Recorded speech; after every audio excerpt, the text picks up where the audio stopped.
Hey, how to socialize your puppy the right way versus the wrong way. I'm Dr. Carolyn Lincoln with Play to Behave, and you can find out more about me at playtobehave.com. I'm a veterinarian, a professional dog trainer, and I compete in the sport of dog agility. And I've learned a lot about dogs over the years. So, socializing is one of the most important things that you have to do with your puppy. The most critical time is between 8 to 12 weeks. You probably heard that. The next most critical time would be 12 to 16 weeks, and then up to 3 years. But then you're going to probably have to socialize your dog throughout their life. So, what do I mean by socialization? You just want to get your dog comfortable with things that they're going to see throughout their life. Otherwise, they can become fearful and sometimes even aggressive. So, as an example to you, okay, say you don't ever expose your puppy to babies. Well, when they first see a baby, they might be a little bit worried and fearful, and they can become aggressive towards the baby or towards the toddler. You have to remember that a baby doesn't look, sound, smell, or move anything like you as an adult. So as far as your dog is concerned or your puppy, it's like, that's a cat or an animal I've never seen in my life. And that might hurt me, especially because it's screaming. And obviously, you're upset when the baby's screaming. So maybe that baby is dangerous. You don't know what's going through your dog's mind. So you want to make sure that you expose them to anything that, they might encounter later in life. But how are you going to do that? How are you going to expose your puppy to everything, right? Are you going to take them to every soccer game? Are you going to take them to see policemen? Are you going to take them to a playground to see children? Are you going to take them on a boat? What are you going to do? How are you going to do all this? And you maybe don't have that much time. You might have even read that some people say to expose your puppy to 100 people in 100 days. And you're like, 100 people? Who's that going to be, right? It can get pretty hard. So here's what you need to know. And this is a phrase that I coined. You want to generalize to socialize, or socialize to generalize. Got it? So you're going to socialize your puppy to sounds, smells, taste, touch, and sight. Okay, you think of all the five senses, and you want to expose your puppy to things within those ranges of senses. And then later, they can generalize it. Here's an example. I exposed my puppy to a hairdryer when she was young, and also to the vacuum. Those are loud, noisy things.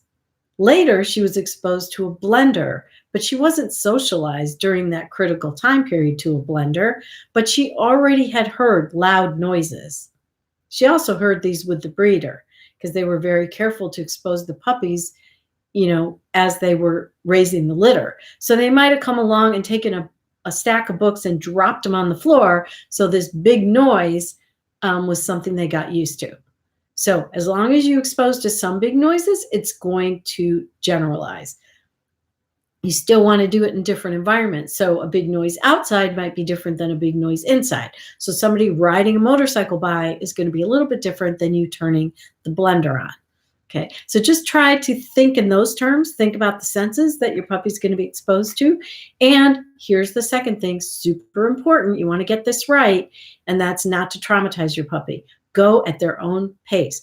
I don't care if your friend's puppy was exposed to 300 things and did great, because that's not your puppy.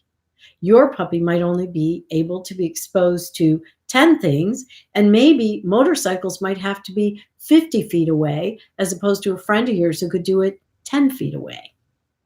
Go at your puppy's pace, because why? You could traumatize your puppy. If you traumatize your puppy, meaning you startle them so much that they're really fearful, you're kind of done. Okay, it's going to be very hard to change that around. So you want to do it where your pup, sort of go to that boundary where they're getting nervous, but they're not too scared. Okay, you don't want them scared.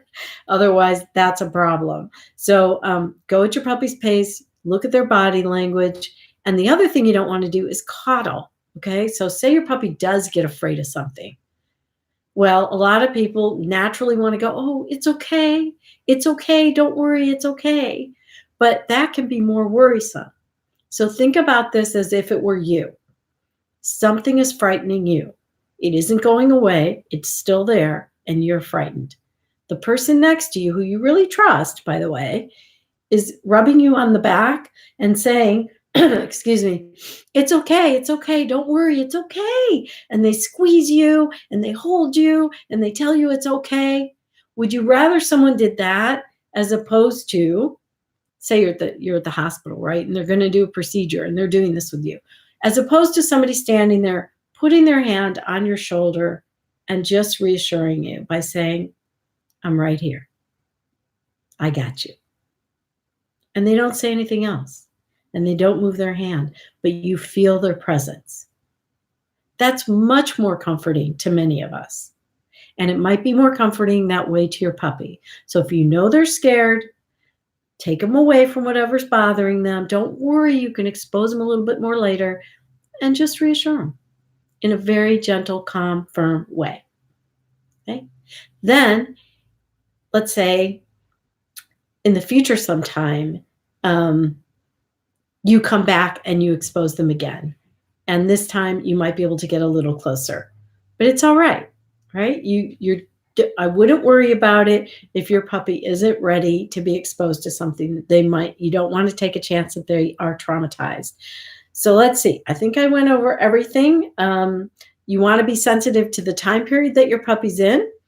You don't want to do too much too fast. You want to make sure that you expose them to all different types of people when you think about what you're exposing them to, and think about all 5 senses. So remember, babies are different than toddlers, who can stare and they walk really differently and they sometimes corner a dog, versus a child who is, say, 6 to 8 years old versus an adult. And think of all the other things you might see with people. Eyeglasses, sunglasses can look like giant eyes on a scary bug or a scary animal. A hat can make a difference. A scarf, a huge coat in the wintertime that someone might put on is going to make a difference. Clomping around in boots, going up and down stairs, going on different types of flooring like carpeting versus hardwood floors. When we train in agility, when the puppies are young, we're not putting them on a teeter. We're not putting them on an A-frame or a dog walk at that age. They're too young. So we just expose them to other things that have similar characteristics, like a low board to the floor that wobbles back and forth. We might put them on something a little bit higher up. And we might expose them to different noises because, for example, a teeter, when they go over a seesaw, a teeter, and it bangs down, that's a loud noise. So you want to get them used to noises. So think about that when you're exposing and socializing your puppy. Let me know if you have any questions about it, and try to keep a list of what you've done. And again, just be careful and go at your puppy's pace. Don't worry about it. They're going to be great. So this is Dr. Carolyn Lincoln with Play to Behave. Again, you can find out more about me at playtobehave.com. One of the things you want to get your puppy used to right now is a crate. And so I will put in the notes next to this video where you can get a free crate training protocol that will help you to get your puppy not just to like the crate, not just to go in the crate, but to love that crate so much that they'll race from 2 floors away as soon as you say cage. They will run there and be happy to go in, and it'll be their safe and secure place that they feel good, and you can feel good because your puppy is safe from whatever you need to make them safe from, whether it's the car or, people coming to clean in your house. Okay, everybody have a great day, and thanks for joining me. This is Dr. Carolyn Lincoln. Bye-bye.